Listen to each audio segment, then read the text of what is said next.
بسم اللہ الرحمن الرحیم۔ السلام علیکم دوستو۔ ایک جاننے والے نے بتایا اس کا ایک بہت اچھا دوست تھا جو پچھلے دنوں روڈ ایکسیڈنٹ میں مارا گیا، لیکن اس کی موت سے کچھ قباحتیں اور مشکلات کھڑی ہوئی، اور وہ یہ ہیں کہ مرنے والا انٹرنیٹ سے متعلقہ امور میں مہارت رکھنے والا شخص تھا۔ فحش مواد والی ویب سائٹ اس کی کمزوریاں تھی اور ننگی تصاویر جمع کرنا اس کا پسندیدہ مشغلہ تھا۔ حتیٰ کہ اس نے اپنی ایک ویب سائٹ بھی بنا رکھی تھی جس پر ہر طرح کی فحش تصاویر کا ایک بہت بڑا مجموعہ لوگوں کی تفریح تباہ کے لیے موجود تھا۔ ویب سائٹ کی خصوصیات میں سے ایک خصوصیت یہ بھی تھی کہ رجسٹرڈ ممبران کو نئی تصاویر یا ہر کچھ دنوں کے بعد چند تصاویر کا ایک مجموعہ خود بخود ہی ان کے ای میل پر پوسٹ ہو جاتا تھا اور آج کل ٹیگ یا شیئر ہو جاتا ہے۔ اب میرے اس دوست کی ناگہانی موت نے ہمارے لیے یہ مصیبت کھڑی کر دی ہے کہ ہمیں اس کی ویب سائٹ کا پاس ورڈ معلوم نہیں ہے تاکہ کم از کم اس ویب سائٹ کو بند کریں یا کوئی دوسرا حل نکالیں۔ کہتا ہے جب میں مسجد میں بیٹھا اس کی نماز جنازہ کا انتظار کر رہا تھا تو یہی سوچ رہا تھا، اور جب ہم سب اس کی لاش کو اٹھا کر قبر کی طرف جا رہے تھے تو بھی میں یہی سوچ رہا تھا کہ یہ قبر میں جا کر کس چیز کا سامنا کرے گا، ننگی تصاویر کا، دوسروں کو گناہوں میں دھکیلنے کا۔ میں قبروں کی وحشت اور ویرانگی مگر جنازے کے ساتھ آئے ہوئے لوگوں کے رش کے باوجود میرا دماغ بس یہی بات ہی سوچتا رہا۔ میں نے قبر کے اندر ایک نظر ڈالی اور افسوس کے ساتھ سوچا پتہ نہیں میرے دوست کا یہاں کیا حشر ہوگا۔ میرے دوست کے کچھ قریبی احباب تو رو بھی رہے تھے اور میں یہ سوچ رہا تھا کیا ان کا رونا میرے دوست کے کسی کام آ سکے گا۔ ہم نے میت دفنائی اور واپس چل دیے، جی ہاں، اپنے دوست کو قبر میں اکیلا چھوڑ کر۔ اس کا سارا مال اور اس کے سارے اہل و خانہ واپس وہاں رہا تو اس کے اعمال تھے، اور کیا پتہ اس کے کیسے اعمال تھے۔ میرے دوست کی ماں اکثر خواب میں دیکھتی کہ لڑکے اس کے بیٹے کی قبر پر آتے ہیں اور پیشاب کر کے چلے جاتے ہیں۔ وہ ہمیشہ مجھ سے پوچھتی کہ یہ کیسا خواب ہے اور اس کی کیا تعبیر ہوگی۔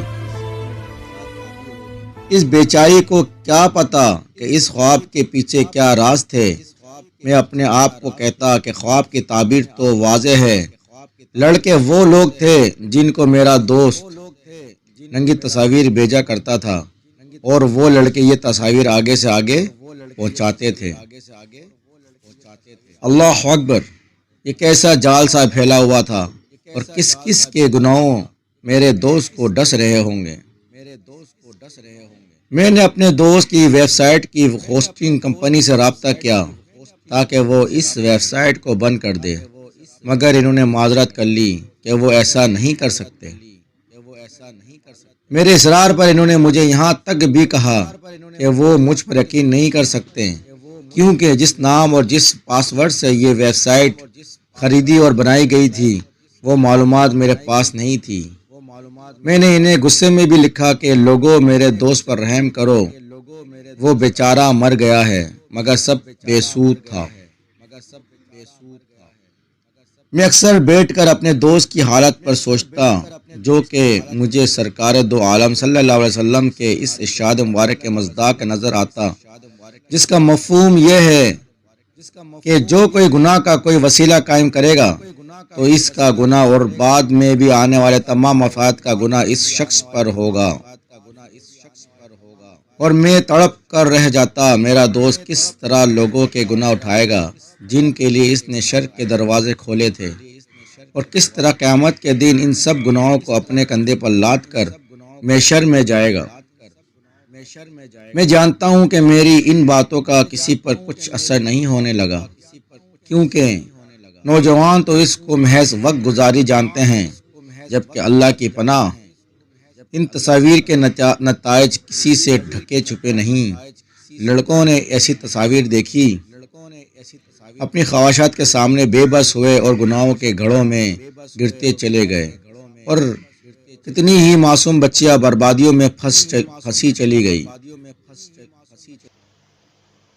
میرا دوست، تو مر گیا، مگر میں جانتا ہوں کہ روز قیامت اس سے ضرور سوال کیا جائے گا کہ تو نے کتنی ایسی تصاویر پر اپنی نظریں ڈالی، اور تیری دوسروں کو بھیجی ہوئی تصویروں پر کس کس کی نظریں گئی۔